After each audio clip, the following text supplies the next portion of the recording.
Kembali lagi bersama saya Prawito Hudoro. Pada materi kali ini kita akan mempelajari tentang Next.js. Nah, sebelum kita memulai langsung coding tentang Next.js, pertama kita perlu mengetahui dulu apa sih itu Next.js. Next.js ini sebenarnya sangat sederhana sekali, yaitu sebuah framework yang dibuat khusus untuk React.js, di mana Next.js mengklaim bahwa dia sudah siap untuk production. Jadi kalau kita men-setup project kita dengan menggunakan Next.js, otomatis sudah siap untuk production. Artinya sangat mudah sekali untuk kita deploy dan kita jadikan production. Kemudian, kenapa sih saya memilih Next.js sebagai framework untuk React.js saya? Di sini ada beberapa alasan kenapa secara pribadi saya memilih Next.js. Yang pertama, dia itu mudah untuk setup sebuah projectnya. Jadi kita hanya perlu menjalankan script seperti create React App, yaitu npx, create next app, dan seterusnya. Kemudian project Next.js ini sangat mudah sekali untuk setup routingnya. Nah, dimana kalau teman-teman biasa membuat aplikasi React, kemudian dari create React App, kita perlu menambahkan package, salah satunya mungkin untuk routing. Nah, itu menjadi sebuah pelajaran baru lagi untuk kita. Sedangkan kalau menggunakan Next.js, kita dengan mudah menyiapkan routingnya. Itu semua di folder pages akan menjadi routing page-nya. Nah, kemudian di sini ada performa yang baik. Dengan pertama ada code splitting. Nah, apa sih code splitting ini? Nanti mungkin akan sempat kita bahas di dalam course. Di sana, di code splitting ini, Next.js itu hanya akan merender JavaScript saat page-nya di-load. Jadi, kalau kita punya, katakan ada puluhan page dengan otomatis puluhan JavaScript-nya juga, maka Next.js hanya akan meload a page dengan JavaScript di page tersebut saja. Sehingga speed-nya sangat cepat. Nah, ini akan sangat membantu kita, yaitu di part code splitting ini. Kemudian, ada client-side navigation. Nah, ini menarik dari Next.js ini. Jadi kalau kita menggunakan fitur link-nya punya Next.js, Next.js nanti akan punya komponen namanya link. Nah, kalau kita menggunakan navigasi oleh link ini, maka perpindahan antar page-nya itu sama seperti dengan single page application. Jadi dia tidak akan mereload browser-nya. Nah, ini menarik sekali. Kemudian Next.js datang dengan free fetching-nya. Jadi kalau teman-teman nanti lebih dalam menggunakan Next, kita akan melihat bahwa semua page yang di-load di dalam Next ini akan disiapkan page-nya sebelum page-nya muncul. Nah, ini mungkin nanti akan muncul di pembahasan SEO friendly dan seterusnya. Nah, selanjutnya yang menarik dari Next ini adalah easy to deploy. Nah, yang easy to deploy ini, kalau teman-teman ikut environment-nya Next, kita bisa deploy dengan mudah dengan menggunakan Vercel.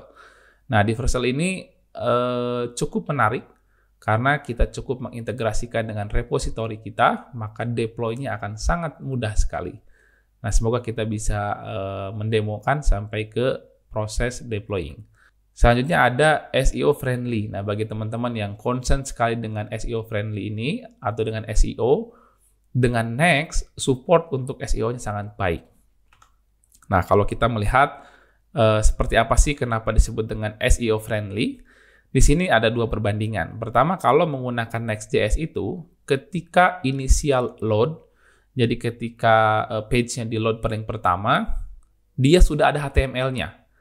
Jadi HTML-nya sudah muncul, sehingga kalau dia dibaca oleh botnya Google, atau botnya Google, maka HTML sudah ada. Sehingga dia bisa meng-crawl web kita, ada datanya, ada isinya. Kemudian setelah hydration atau disebutnya JavaScript-nya di-load, JavaScript-nya bisa berfungsi, Next.js sudah bisa berjalan. UI-nya sudah ada, kemudian JavaScript-nya muncul, maka sudah bisa diklik-klik segala macamnya.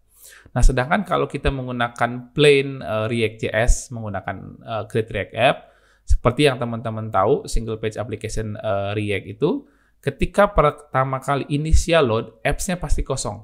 Karena dia akan membaca indeks HTML-nya yang masih kosong. Nah, di kosong tersebut, ketika di-load oleh bot, maka dia tidak bisa mendapatkan data apapun. Nah, makanya akan kosong. Baru setelah JavaScript-nya di-load, di-render React-nya, DOM-nya dimanipulasi, barulah ada UI dalam proses hydration-nya ini. Nah, inilah perbedaan SEO friendly-nya. Jadi, kontennya sudah bisa didapat ketika pertama kali initial load, ketika kita menggunakan Next.js.